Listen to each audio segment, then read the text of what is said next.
Hi friends, welcome back to Junk Drawer Mom. My name is Shayla and we are entering our 7th year of homeschooling, which is just wild.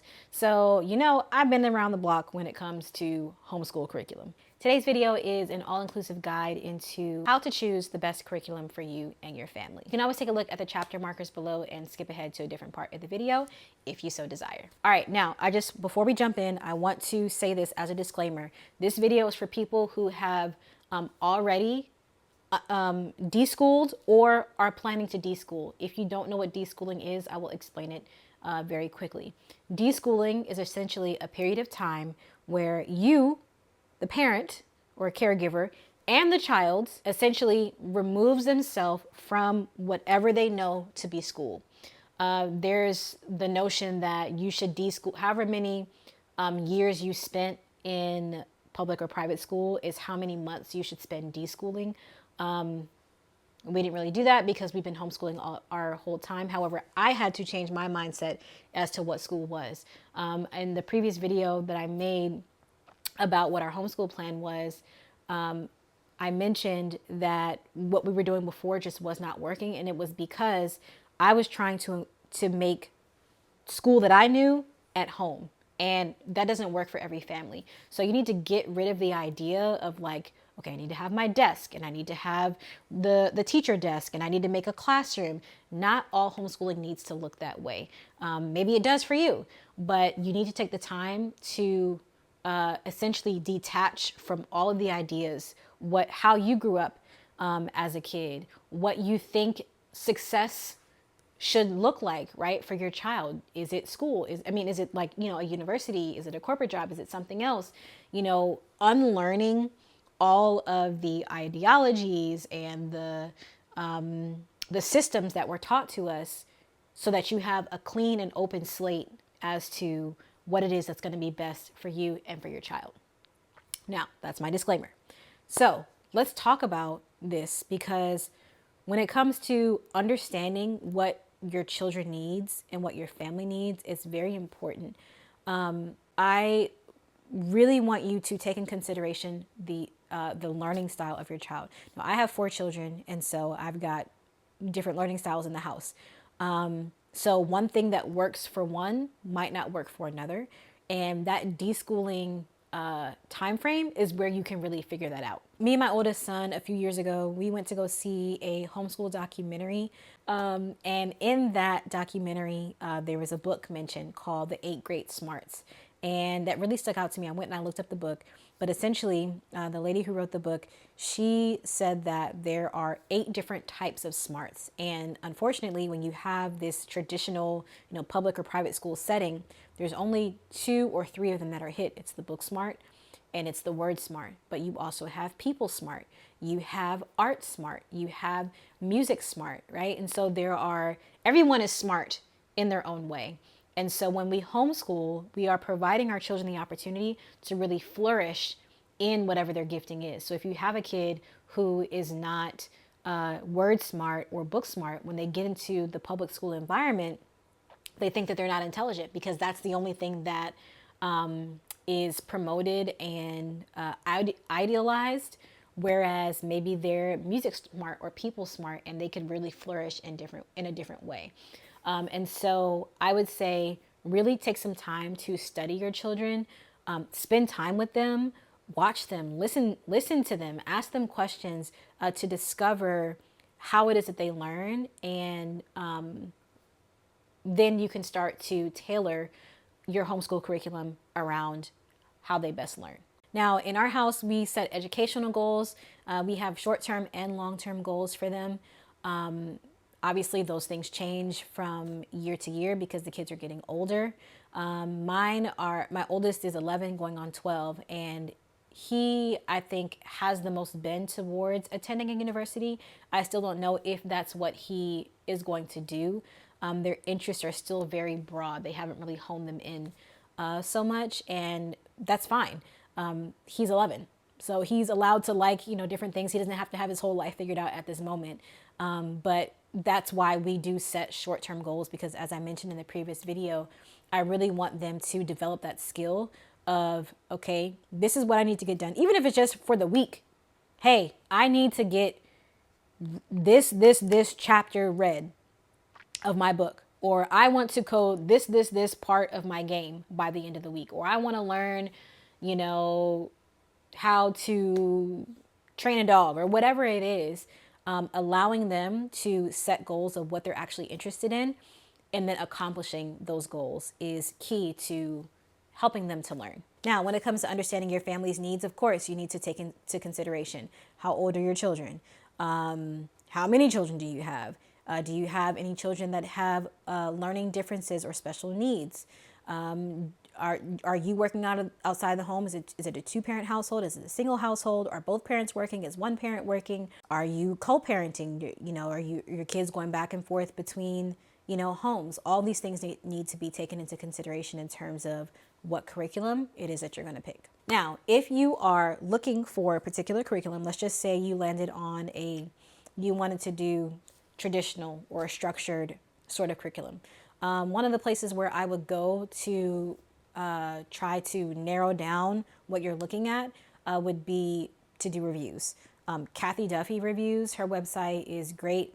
She's got a lot of detailed reviews on hundreds, if not thousands, of curriculum there. You could also go to YouTube. When I first found out about Gather Round Homeschool, which is a unit study curriculum, there wasn't much out there because she was fairly new. Rebecca Spooner, her stuff was fairly new. So when I finished the unit, I made a video, and I found that people were like looking for this stuff, because I know if I'm looking for it, I know other people are looking for it. So going to YouTube to find reviews on curriculum is a really good idea. You could also go to Amazon if there are books that you're looking into. Go to Amazon, read the reviews there. Obviously, Google is going to be a good place to do research as well. And then also Facebook groups. So whenever someone asks me like, oh, what kind of curriculum are you using? Or how do I get connected? How do I find out what curriculum to use? I always suggest finding your local Facebook group. So I've joined several and have been a part of them. And you can ask questions in there. People will suggest curriculum or say like, I don't like this curriculum, I prefer that one. And so that's actually how I found some of the math curriculum that I'm using this year was through a Facebook group. And this goes right along with finding ideas. Again, you could go into the Facebook group and find ideas. I also would look through Pinterest. That's how I found the whole world of game schooling, and actually found some really cool games that really teach like critical thinking skills and things like that to the kids. And so Pinterest, great idea. There's also a website called Timberdoodle. And I bought from them a little while ago, a few years ago now. But whenever I'm looking for ideas of things to teach or to do with my kids or games to play, I always go to Timberdoodle because their stuff is just packaged so nice. And it's not always like the mainstream names that you hear. There are a lot of smaller companies where they have their games and supplies that are there on that website. And everything, of course, is categorized by grade level, so it's really easy to find. I will also, again, I'll go to YouTube, Google, or I'll also talk to other families. Like if you know anyone else that's homeschooling, hey, what are you doing this year? Do you like that? Have you tried this? Why aren't you using it anymore? Like just ask questions, be vulnerable.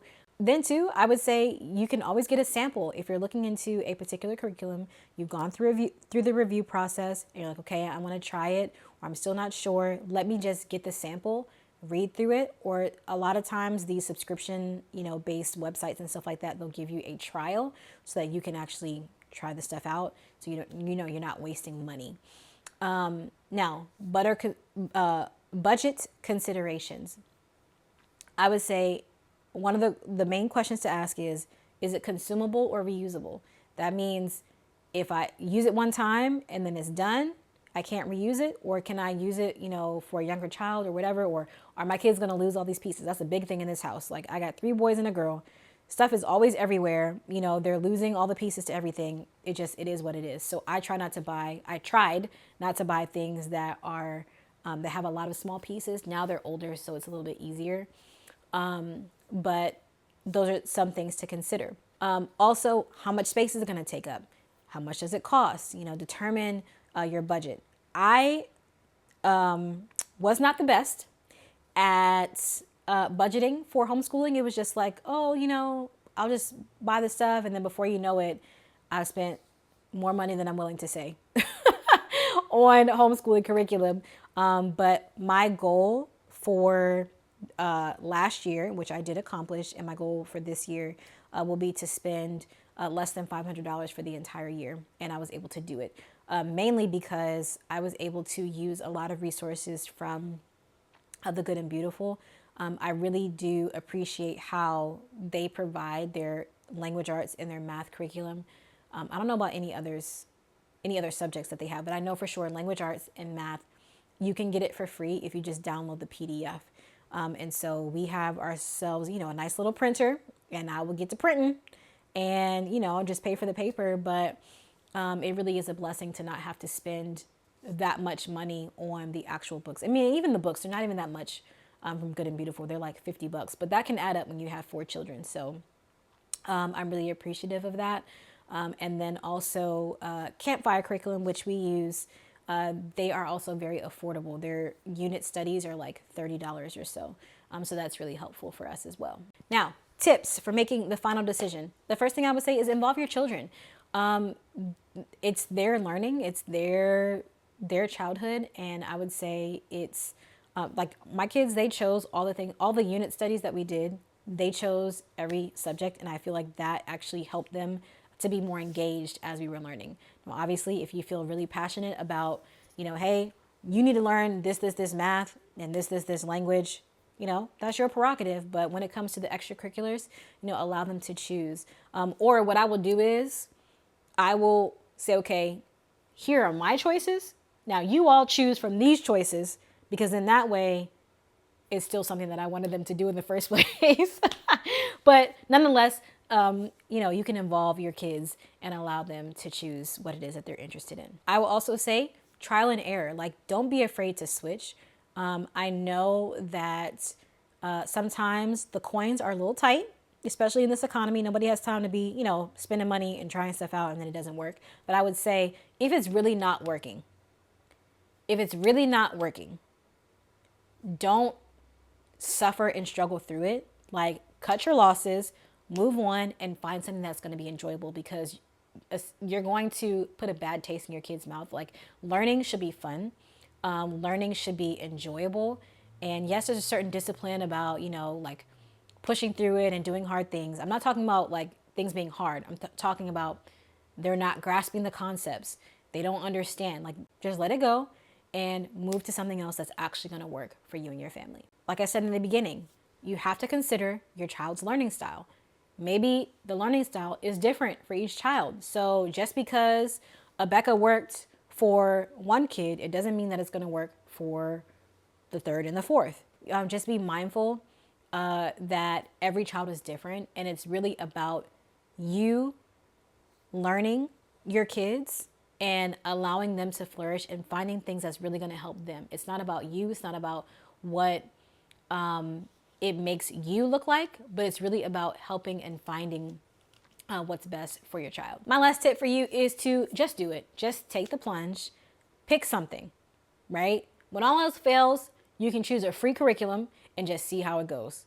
When all else fails, pull them into the kitchen with you when you're cooking, right? That's math and science right there, right? So just do it. Take the plunge of homeschooling and allow yourself the opportunity to really grow and learn with your children. If you have any suggestions or tips for how to choose the right curriculum, leave those in the comment section below. And if you want to see what my strategy is for 2024, 2025, and all the curriculum that I'm using, you can click this video right here.